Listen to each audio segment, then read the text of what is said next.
Bonjour à toutes et à tous et bienvenue sur la chaîne Ingénieur IA. Si c'est votre première fois ici, moi c'est Zakari Souga et ici on se forme pour devenir des ingénieurs en IA.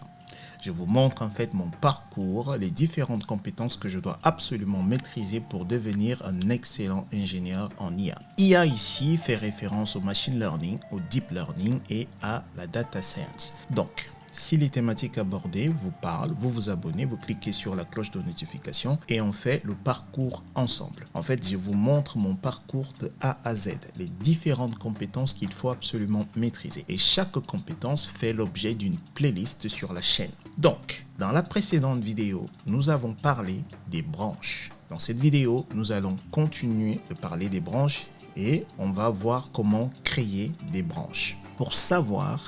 Pour connaître les branches existantes, on utilise Git branch. Comme ceci. Du coup, ceci en fait va nous retourner quelque chose comme main et les autres, par exemple, je ne sais pas moi, avis, la liste en fait de toutes les branches existantes. Très bien. Si on veut créer une nouvelle branche, dans ce cadre-là, on va utiliser Git branch et ici, on va lui donner le nom. On va changer de couleur. Ici, en fait, on va donner le nom. Alors, c'est pas comme ça, Zakari. Ici, on va lui donner le nom de la branche.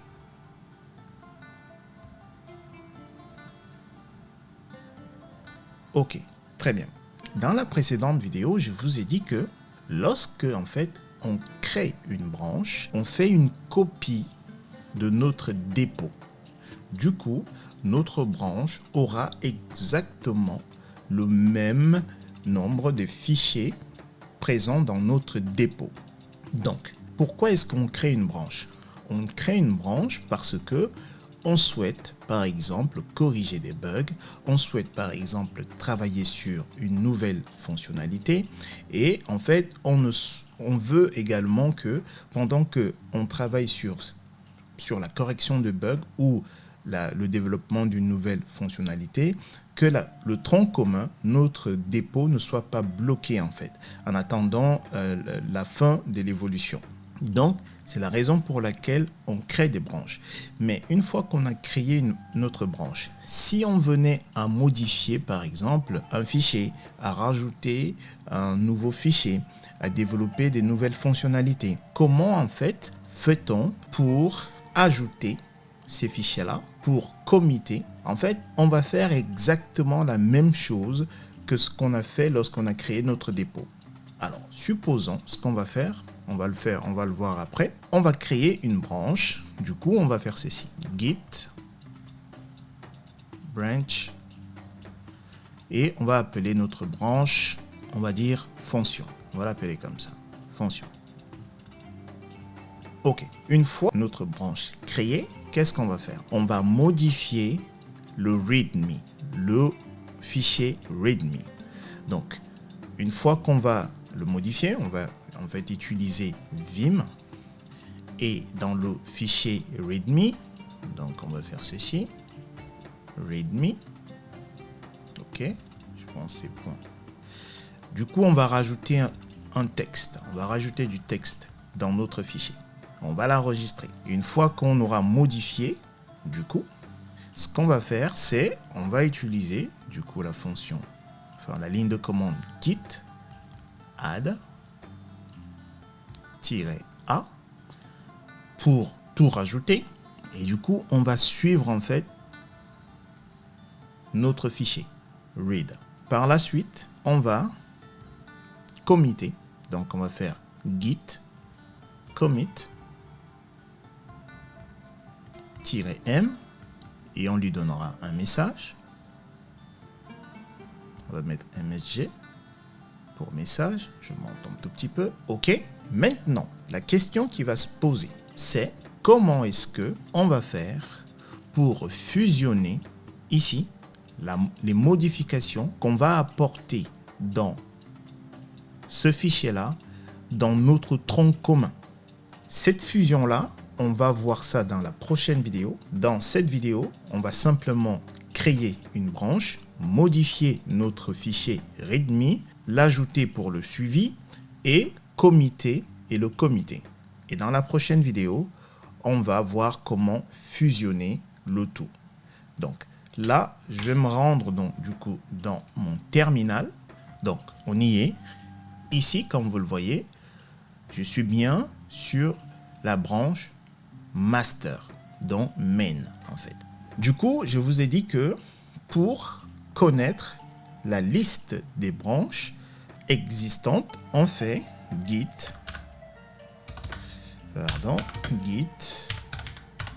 branch. Ok, je fais entrer. Et là, pour le moment, il me dit j'ai deux branches. Et regardez bien, j'ai une branche AVI que j'ai créée précédemment, mais je ne vous ai pas montré quand j'ai créé la branche AVI. Hein. Donc, c'est bien normal si vous n'avez pas cette branche-là. C'est normal. Il n'y a pas une vidéo où je vous montre là où j'ai créé cette branche-là. Donc, normalement, vous avez simplement étoile main. C'est normal. Donc, moi, pour le moment, j'ai une branche AVI et j'ai une branche main.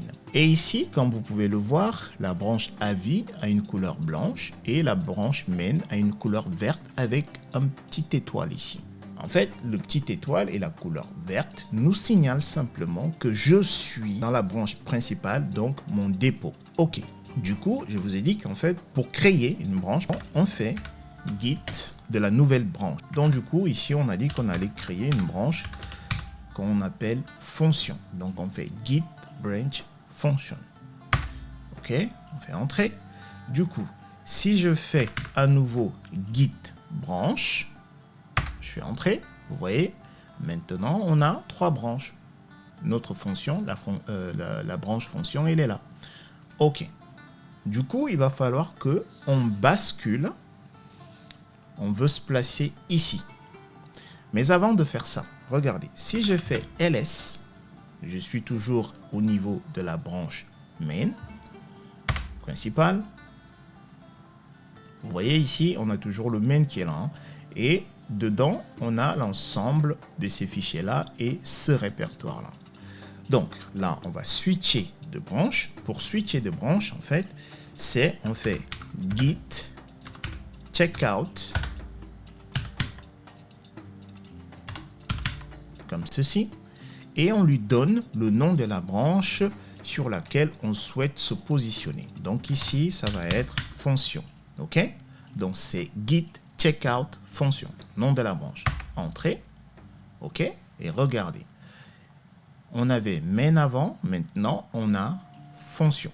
Donc on est sur la branche fonction. Donc si je fais ls, regardez, j'ai exactement le même nombre de fichiers et répertoires que sur la branche main. Maintenant, ce que moi je vous ai dit, c'est que on va modifier ce fichier-là. Du coup, on va utiliser la commande vim.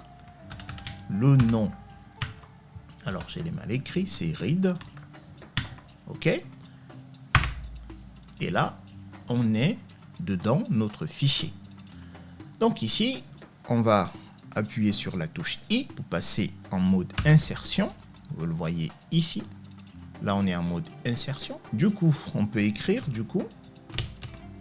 Et je vais dire, je suis dans le fichier readme. Readme, c'est collé. Readme de la branche fonction. OK. Et du coup, je vais sauvegarder. Et pour cela, j'appuie sur la touche Échappe ou Escape. Après, deux points. Après, W. Après, Q. Après, point d'exclamation. Et j'appuie par la suite sur Entrée. OK. Très bien. Donc, du coup, si je fais git status, comme ceci. OK. Ok, vous voyez ici. Il me dit ici changes not stage for commit. Ok, donc il me dit use git add to update what will be committed. Donc il va falloir que j'ajoute d'abord, parce qu'il me dit que ce fichier modified, ça a été modifié. Donc du coup je vais le faire. Je vais faire donc git add -a. Ok, je fais entrer. Très bien. Du coup, si je fais un nouveau git status, regardez, status comme ceci, je fais entrer. Vous voyez, readme a changé de couleur. Il n'est plus rouge comme ici. Voilà, il a changé de couleur et il me dit changes to be committed. Ok, très bien. Donc, ici, donc, il va falloir faire un commit. Du coup, je vais faire git commit-m et là, je vais lui donner le message. Donc, on va lui donner ce message-là. Readme de la branche statut, de la branche fonction, pardon. Fonction, ok. On va dire msg, c'est le message. On ferme, je fais entrer. Donc, il me dit un fichier a changé, une insertion. Ok, très bien. Maintenant, on va faire un push. Donc, on va faire git push, comme ceci. Je fais entrer et regardez ce qu'il me dit ici. Il me dit fatal, the current branch function has no upstream branch. Okay, to push the current branch and set the remote as upstream use, il me demande de utiliser ceci. Alors, je vous l'expliquerai un peu plus tard. Donc, du coup, on va faire git, ok, push 2.set upstream origin, ok, j'ai oublié le i, origin function, ok, je fais entrer. Très bien. Maintenant, ce qu'on va faire, c'est on va se connecter sur GitHub et on va voir ce qu'on a. Alors, du coup, on va cliquer là et je le ramène ici. J'ai plusieurs écrans. On ferme ceci. On va rafraîchir simplement notre page et regardez ici. Vous voyez, il nous dit function had recent push 28 seconds ago. Ok, du coup, ici, regardez, si je fais là, j'ai bel et bien mes 3 branches. J'ai le main par défaut, comme vous le voyez. J'ai la branche que je viens de créer, fonction, qui est là. Si je clique dessus, regardez, on a le message que j'ai entré précédemment. Je suis dans le fichier readme de la branche fonction. Voilà. Maintenant, la question est, comment est-ce que on fusionne ce qu'on vient de faire là avec notre tronc commun? On voit tout ça dans la prochaine vidéo. Si c'est pas clair, ce qu'on a fait là, comme d'habitude, vous me posez des questions dans la section commentaires et je vais les réexpliquer. Pour résumer, ce qu'on a fait là, c'est on a créé une branche, on s'est placé dans la branche en question. On a vu la commande branch, git branch, qui nous permet en fait de lister, d'afficher l'ensemble des branches existantes. Après, on sait que pour créer une branche, on utilise du coup la ligne de commande git branch et le nom de notre branche. Et si on souhaite en fait se déplacer dans la nouvelle branche qu'on vient de créer, c'est git checkout et le nom de la nouvelle branche. Ok, À partir du moment où on est au niveau de la nouvelle branche, on peut apporter des modifications. C'est ce qu'on a fait en fait lorsqu'on a altéré, on a modifié le fichier README.